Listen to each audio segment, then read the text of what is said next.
no one should have to walk in on a suicide, especially not a teenage kid.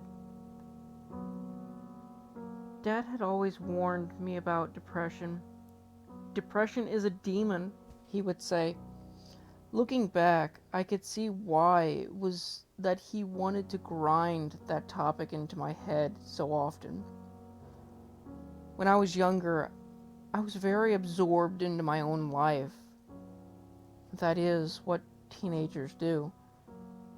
Teenage problems, teenage drama, teenage angst. You miss some of the larger issues that are right in front of you. I miss that Dad switched jobs, not for better money or for something he liked better, but because he was let go. The yelling that happened late into the night that I would drown out with music. The nights I came home after curfew.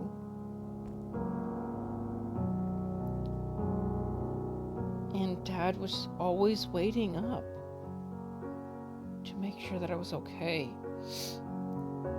Dad would say that depression would loom around. It would hang on your shoulders, and even when you think it's gone, it'll be waiting for that low point. I don't think I noticed what he was trying to tell me.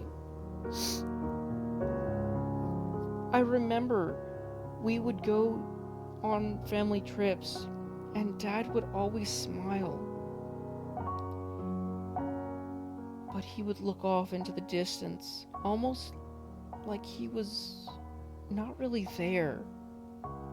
Like he was thinking about something else that only he knew about. I think Mom noticed it too, and it tore her to the point that she moved out.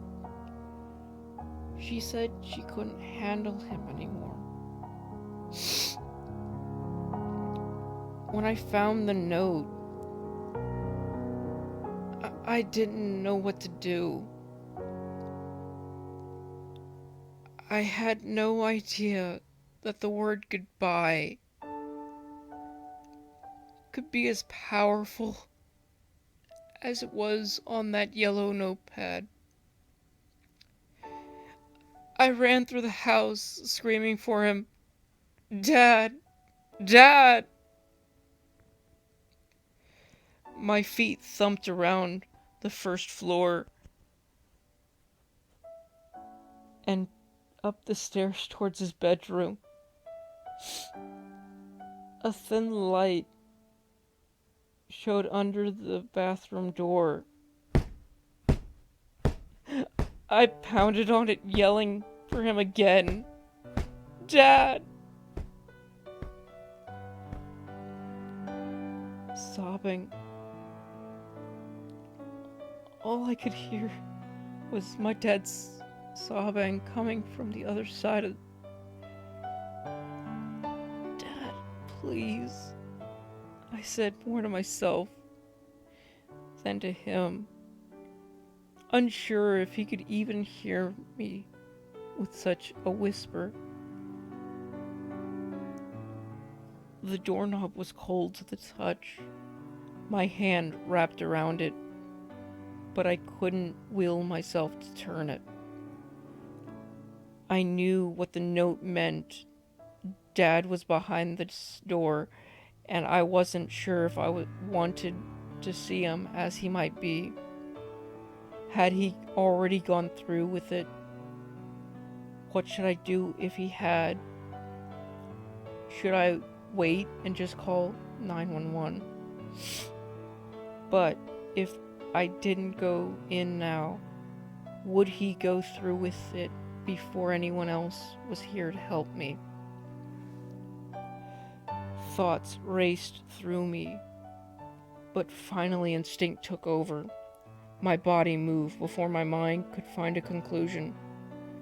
The door swung open slowly. There he was. Razor scratched wrist and sitting in the bathtub. A small trickle of blood ran over his arm. He was shaking. The blade had just barely pierced his skin. He hadn't done through with it yet. I could still save him.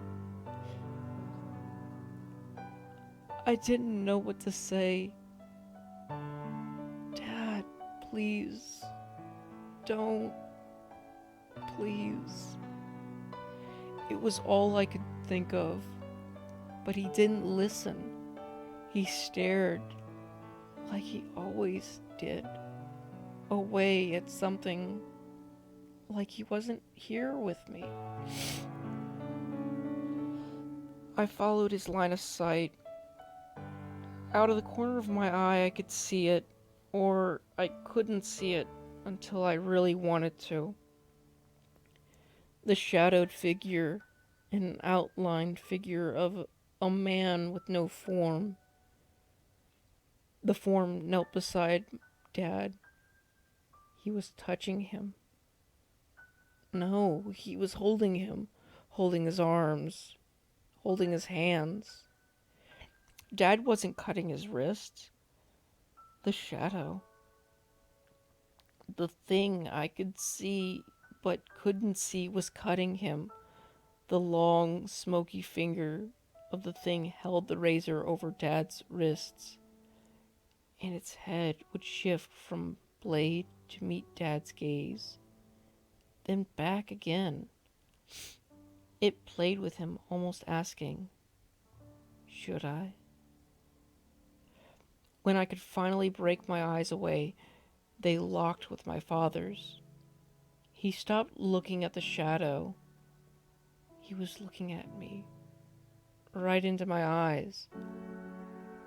"Help me." The blade slid effortlessly down his arm. Dad's eyes were watering and I was frozen. I had no idea what I had walked in on or what I was witnessing. Worst of all, I had no idea how to help. Dad went limp. The shadow turned its head to me. His funeral was a few days ago. I haven't really left my room much since then. Mom calls me down for dinner and I try, I really do. But I don't think I can ever tell her about the shadow that I saw with Dad. I don't think I can ever tell her that it hasn't left my side since that day.